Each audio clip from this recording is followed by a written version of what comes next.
3. In the 7th inning, Newport leads Valley 4-3. That is being played at Valley. Just a really nice slate of baseball on a Saturday night. Can't imagine a better way to spend it than at the ball yard. And we've actually got warming up on the mound. And that's Pat Petteruti. As I mentioned, he has to pitch at least one batter in the 6th as he was introduced into the game. I wouldn't be surprised to see C.J. Suarez go to him for more than just a batter. He hasn't been used since their game against New Bedford. He tossed 2 scoreless innings in that affair. He's been a very good bullpen pitcher, the top lefty for sure for the Mainers. And he'll look to eat up some innings, keep the score where it is, and give the Mainers a shot to tie this game at some point. Yeah, again, we're still a very close game. A 4-run game is very close. Again, with the Vineyard starter out of the game, anything can happen. And again, having not pitched to any batters, I would imagine this will be treated pretty much no different than coming into the game in the bottom of the 6th. You know, this surprisingly is not the first time I've called a game and this exact scenario has happened. In 2018, I was actually calling a game back at school, and we were 5 innings through. A new pitcher came into the game, and the skies just opened up. And just like that time, the rain passed, and the game continued. And, you know, I've just had some really good luck with rain passing if it comes. So we'll keep you around, then. I think we're about to start. Sanford has taken the field. We have a batter approaching the batter's box. I think we're ready to go. I think we are.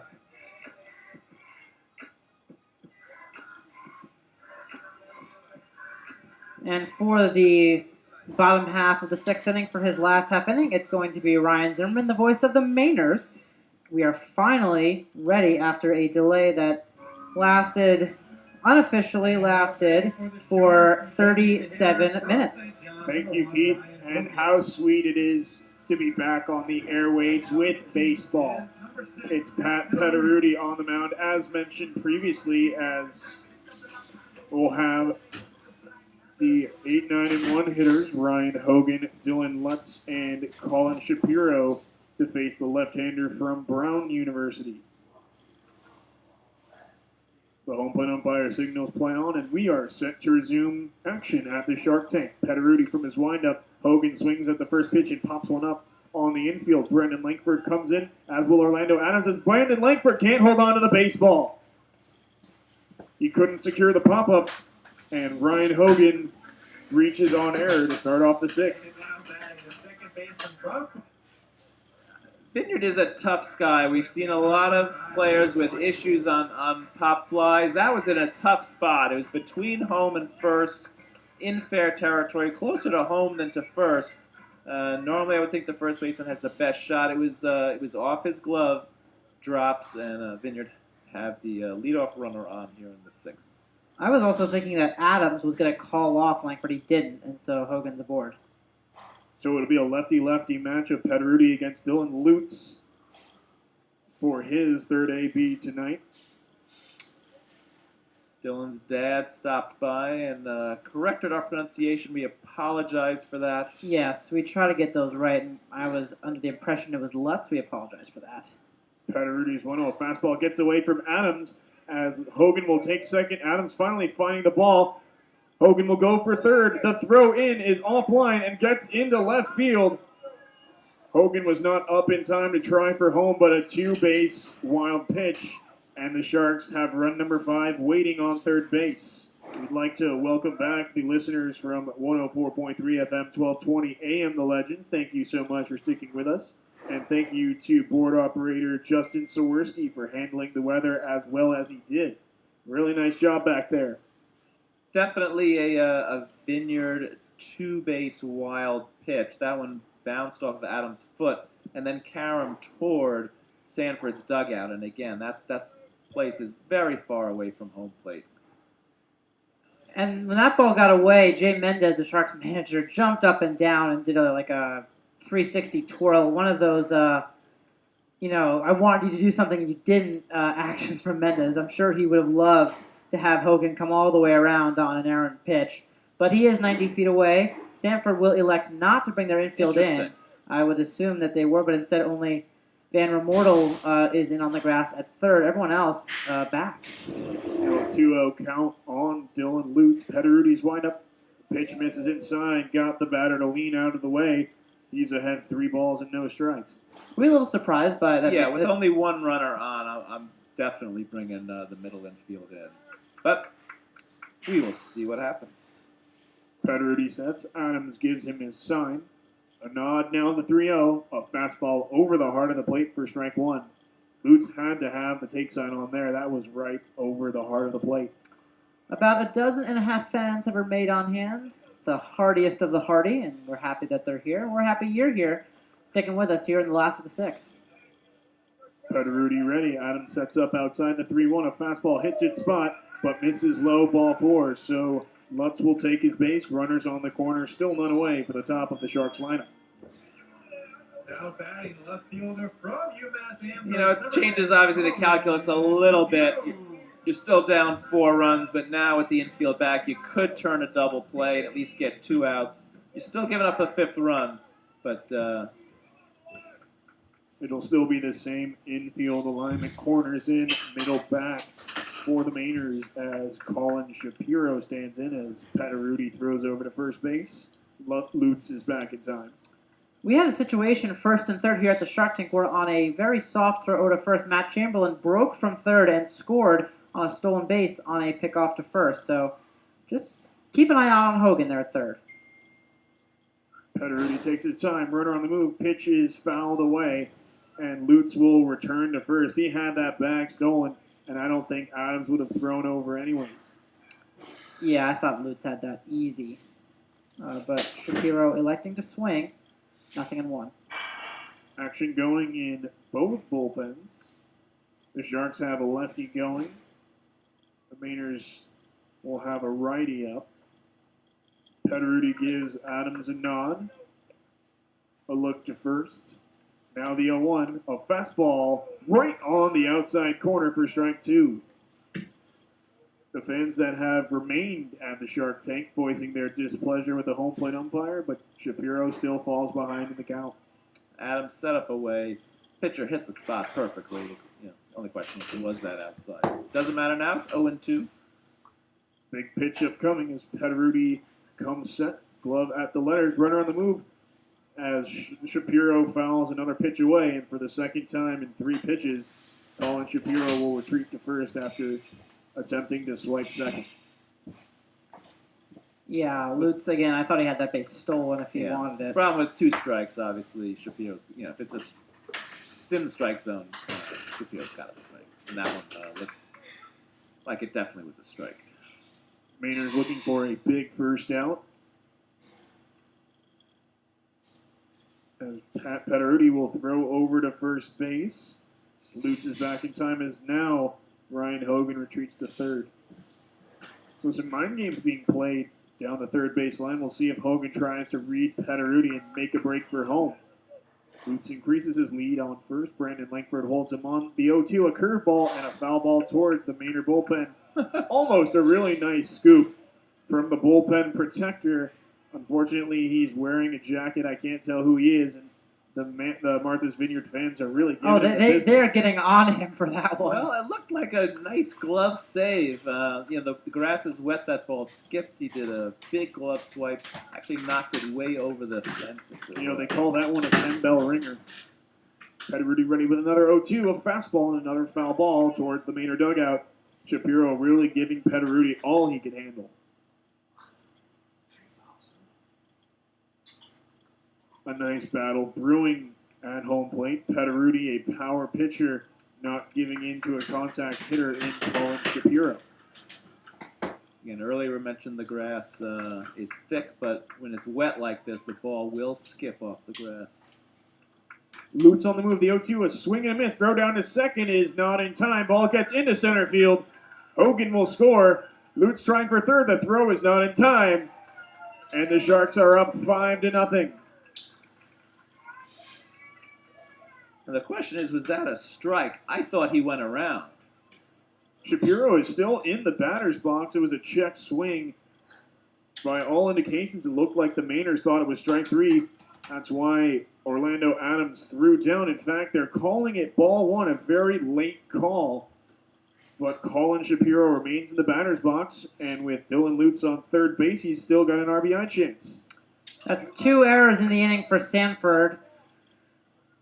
Are we giving Hogan there a stolen base? Or I think that's just an advancement on the error. Hogan he scores on the E2. Right. Lutz does get a steal. Pederudi's 1-2. Right. A fly ball towards the Mainer bullpen and out of play. Yeah, so the way that is go down is a stolen base for Lutz, and then he advances on the error. Yes. Hogan also advances on the error. Yes. So no stolen base for Hogan. Correct. So 2 errors for the Mainers costing just them here. one. It's one error. Well, 2 errors in the inning. The pop up that Langford missed. Yes. 2 errors in the inning. Yes. Costing Sanford. Lutz takes his lead off third. 1 in already for the Sharks. The sitting pitch on its way. A fly ball to right field. Oh, he can't see it. No one No one found the ball. It drops. And Dylan Lutz scores on a Colin Shapiro bloop single. It's 6-0 Sharks. That ball had nothing to do with any weather we've had. This is just a perfect sky.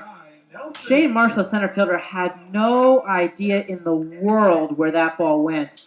And I don't think Howie or DiMartino had a chance. I only think Howie would have had a play, but I don't think he saw it that well either, and Marshall had no shot. Well, Howie had a long way to go, but he immediately gave the "I don't see the ball" signal. Yeah. The runner on first, still none away for Kai Nelson, who takes ball 1. So the Sharks have been the beneficiary of lots of breaks. Yeah, it'll obviously go as a hit because no one touched it, but obviously that's an out you want to have. Yeah, and then go along with the 2 errors Sanford's already made in this inning. Hasn't been the cleanest inning so far for the Mainers. 2 in, none out. Runner on first for Kai Nelson, who stands ahead of the count in against Pederudi. And a fastball upstairs makes it 2-0 on the Georgetown center fielder. Or rather, the Georgetown right fielder. Kai does play some center field, but when Chamberlain's in the lineup, he's usually the center fielder. Shapiro takes his lead off first. Pederudi gives him a look. Now the 2-0. A fastball missing inside. And Nelson is ahead 3-0. And for Pat Pederudi, this is where he really needs to bear down on the mound. The Sharks have already put up 2 in the inning. They're up 6. And you don't want to let this get too out of hand. This was a game that, if you can believe it, was whizzing right on by until we had that 37-minute delay with the lightning and then the rain. Pederudi back to the rubber. Nelson to the batter's box at 3-0. A fastball missing upstairs, ball 4. A bat flip from the batter as he moves to first. Shapiro up to second. An RBI chance for Matt Chamberlain. Second walk issued by Pederudi. And this is really a situation where Pederudi's defense has really let him down. He's been doing his job. He's gotten pitches. He's gotten soft contact, that last example being the Colin Shapiro fly ball. And he's just starting to lose confidence on the mound. It's not his fault, but it's just a byproduct of when things just go out of control. As now a mound meeting takes place. Still no one up in the Mainer bullpen, so it is Pederudi's inning to finish. Yeah, I mean, he should have 2 outs in this inning easily. Yeah, it's a tough break, but again, both pop flies that again, Sanford had a tough time with the sky. It's a tough sky when there's absolutely no clouds at this time of night when it's not quite dark. It's just a tough sky.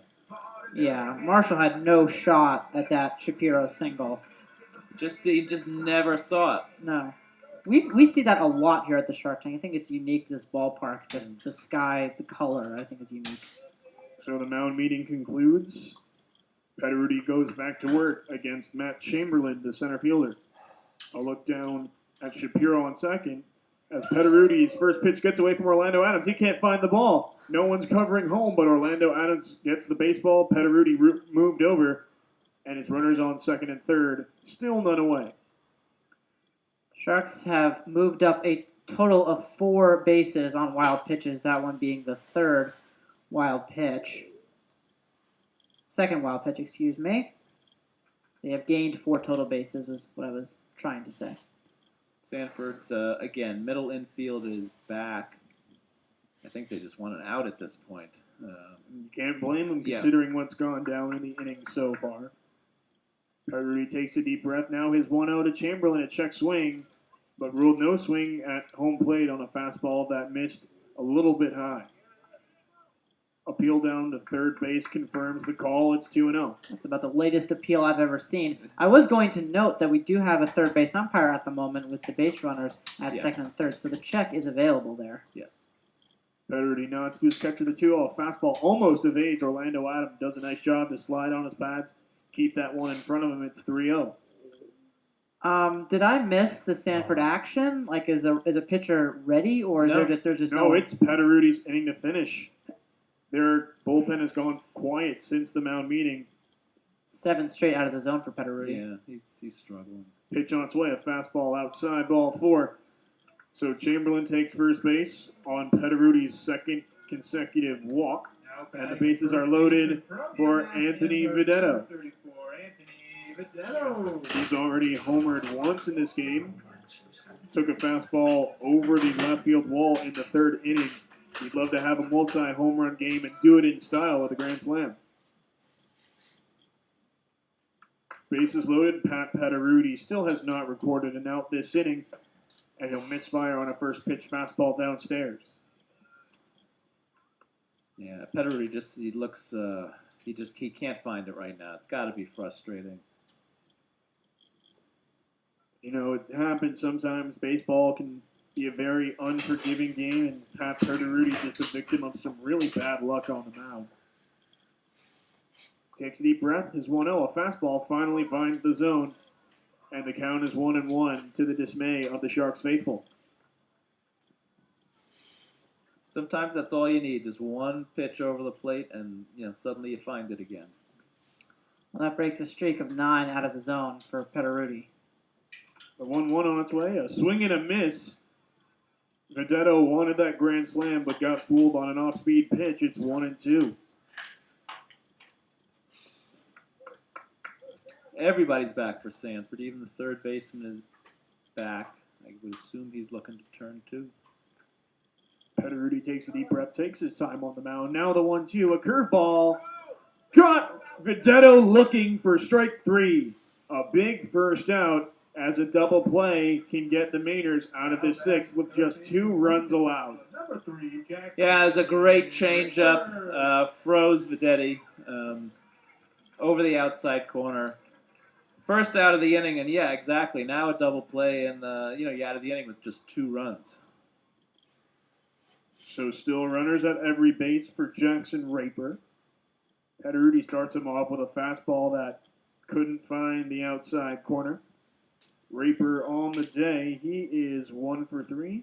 Brought home the Sharks' second run of the first inning with a line drive single to right field.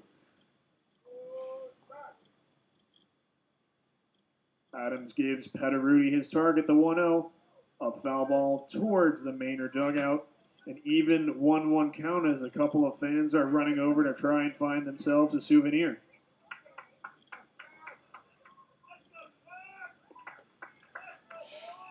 The hometown crowd willing on their team. A chance to break this game open in grand fashion.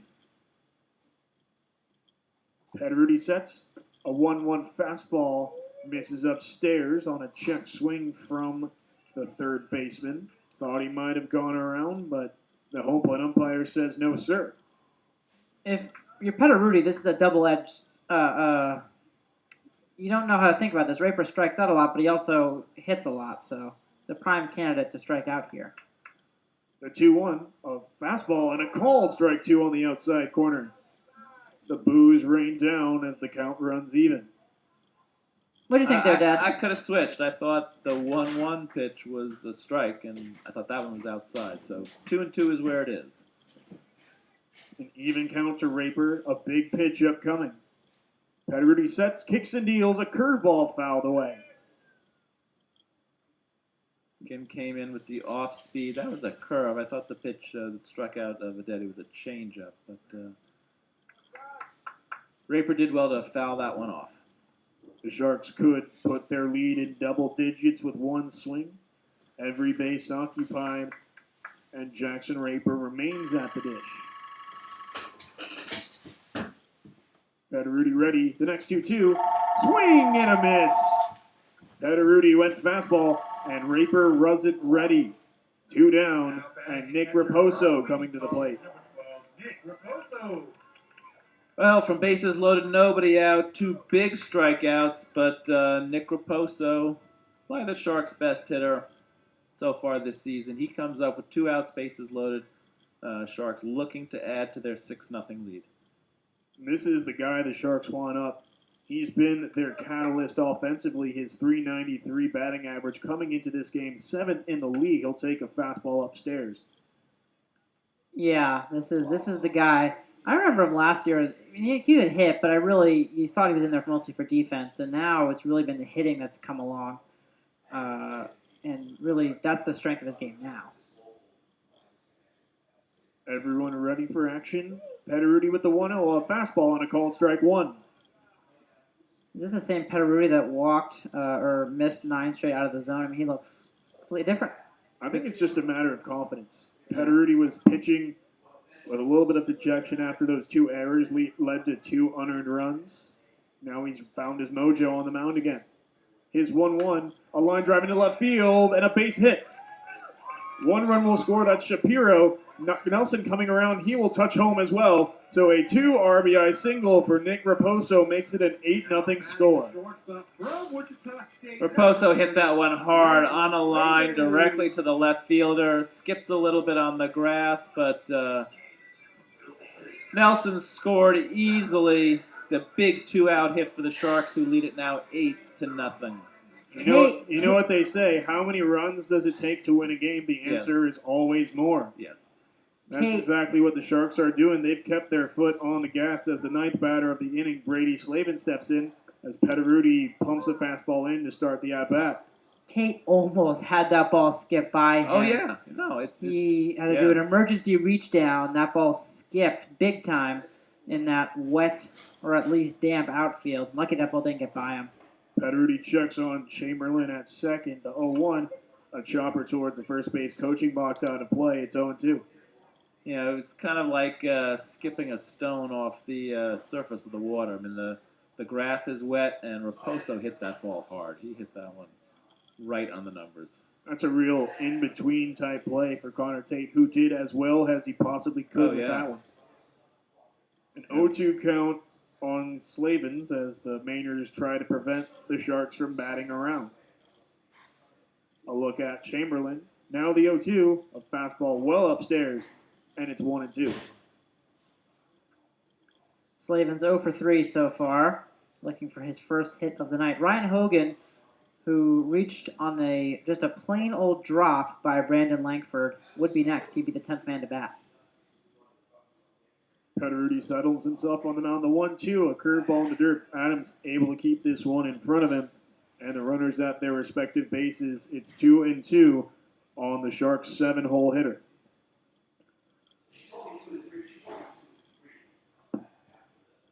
A baseball delivery comes from the home dugout. Came from Sharks pitching coach Mac Curran. On ball boy duty, apparently. You know, in a game like this with not too many people in attendance or with the current circumstance, you got to be able to pull double duty. There you go. Petteruti sets the 2-2. A fastball up high. Check swing ruled. No swing at home plate. So from 0-2 down, Slavins works the count full and has a chance to reload the bases for the inning's first hitter in Ryan Hogan. 2 outs, 3-2 count. The runners will be in motion on the pitch. Chamberlain and Raposo lead off their respective bases. Pitch on its way. A big swing and a miss. Slavins chased the fastball up high, and Petteruti finally ends the inning. 4 runs come across to score as Martha's Vineyard doubles their advantage. It's 8-0 through 6 full. When we return, Keith Chattonover will resume the play-by-play duties here on the NECBL Broadcast Network and 104.3 FM, 1220 AM, The